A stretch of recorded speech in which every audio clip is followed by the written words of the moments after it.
এই শোনো শোনো, ছেলে বউ তো নেই তো বাড়িতে? আমার সঙ্গে একটা কথা ছিল তুমি। না, ছেলের বউ বাড়িতে দেখলাম এখানে আসবটি রাখা আছে, যে আসবটিটা সরিয়ে রাখো, না তখন কখন কি করে ফেলতে পারো, আমি ঠিক ভরসা পাচ্ছি না তোমাকে, বুঝেছো? আচ্ছা ঠিক আছে, হ্যাঁ নাও বলো। হ্যাঁ বলছি, আমার একটা কথা ছিল, তুমি ধরে নাও তুমি আমার ধানের বস্তা, হ্যাঁ আমি হলাম ইঁদুর ছানা, আমি তোমাকে কুটুস কুটুস কুটুস। আরে আরে আরে আরে দাঁড়াও দাঁড়াও দাঁড়াও, তুমি ওই কুটুস কুটুস করে কাটতে কাটতে আমার এই সামনের বোতামটাকে খুলে ছিঁড়ে দিও না, তাহলে আমার মান সম্মানে পড়ে যাবো লোকের কাছে। আরে আমি তো সেরকম কথা বলিনি, এটা ভুল ভাবনা নিয়ে নিচ্ছ কেন? ও তাহলে তুমি বলতে চাইছো আমি তোমার ধানের বস্তা, আর তুমি হলে গিয়ে আমার ইঁদুর ছানা।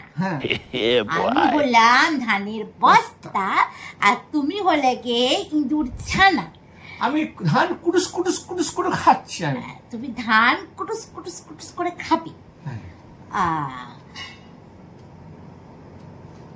তা তোমার কি শখ যে তুমি ধান কুটুস কুটুস কুটুস করে খাবে? তা ওই ইঁদুর ছানাটাকে ধরে আমি যদি পিঁজরার মধ্যে বন্ধ করে নিই, আর বন্ধ করে ওই ইঁদুর ছানাটাকে যদি আমি বিষ খাইয়ে দিই, যে মেরে ফেলি, তাহলে কেমন হবে?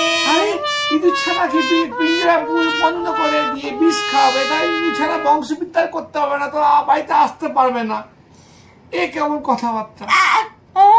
তাহলে তুমি বংশ বিস্তার করার জন্য কথাগুলো বলছিলে? হ্যাঁ তাই তো বলছিলাম।